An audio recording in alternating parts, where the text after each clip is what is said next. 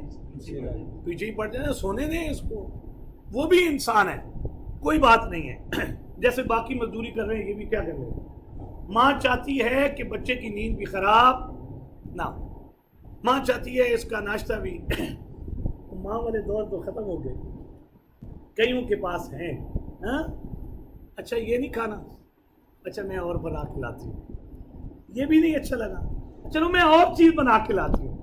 ماں ایک ہی بچے کو کھلانے کے لیے 8 10 چیزیں ایک وقت میں ایک بچے کے سامنے لا رہی ہے. ماؤں کے بعد جو حال ہے وہ تو بیان کرنے کے قابل نہیں ہے. آپ ہی توبہ قبول کرنے والے اور آپ ہی رحم کرنے والے. اللہ پروردگار عالم کئی سنی بات پر عمل کی توفیق دے.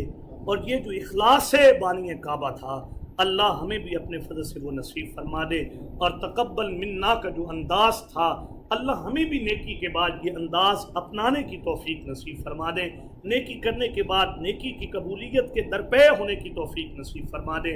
اور مرتے دم تک مطمئن ہونے کی جو کیفیت ہے، اللہ اسے نکال کر مزید مسلم بننے کے جو جذبات ہیں اور اپنی نسلوں میں مسلم ہونے کے جذبات چھوڑ کر جانے کی اللہ ہمیں بھی اپنے فضل سے توفیق عنایت فرما دے. اور اپنی ہی ذات سے درجات کی ترقی اور رفعت درجات اللہ ہمیں کروانے کی اپنے فضل سے توفیق عنایت فرما دے. ترجمے میں ذرا آپ ساتھ دیجیے گا. واو کا معنی اور اس کا معنی جب. اسکولوں میں پرائمری اسکول ہوتے تھے نا، وہ ٹاٹ نظام جو ہوتا تھا، اس میں جب جاتے تھے تو آخری پیریڈ جب ہوتا تھا تو آخر میں کلمے استاد جی کہلوا دیتے تھے، نماز کہلوا دیتے تھے. تو پورے جو صبح سے لے کر دوپہر تک وہ آواز نہیں نکلتی تھی جو آخری پیریڈ کے آخری لمحات میں نکلتی تھی. ہاں جی، 1 دونی 2 دونے 4. تو اب ویسے تو لوگوں کو پتہ نہیں ہوگا، یہ پتہ نہیں، اب تو ذہنی بات ہے، یہ ریکارڈنگ بھی ہوتی ہے، لوگ یہ سمجھتے ہوں گے اکیلے ہی بیٹھ کے کر رہے ہیں.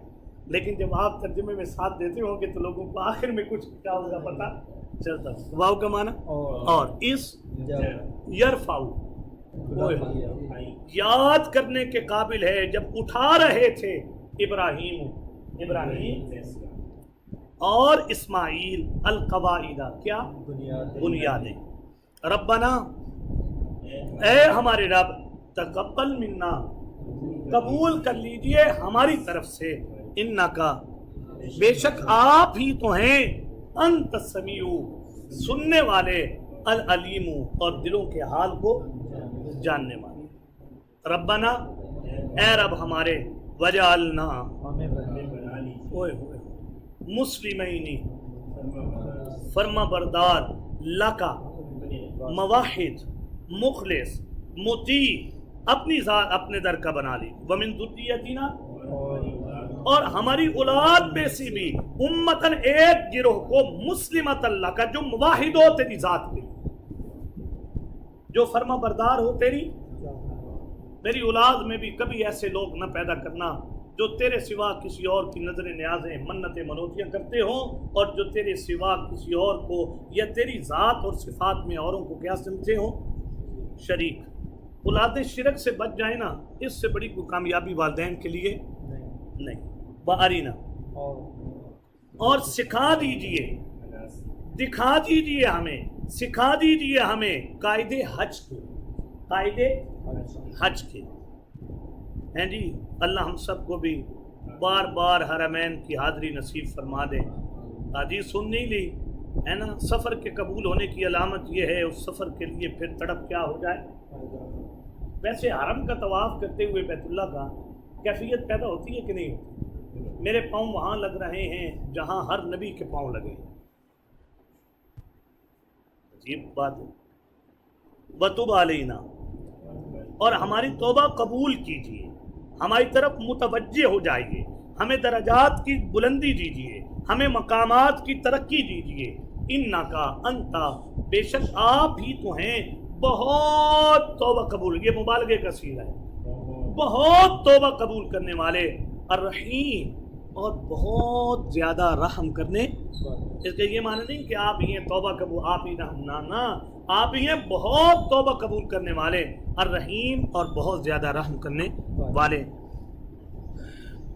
وآخر دعوانا ان الحمدللہ رب العالمین.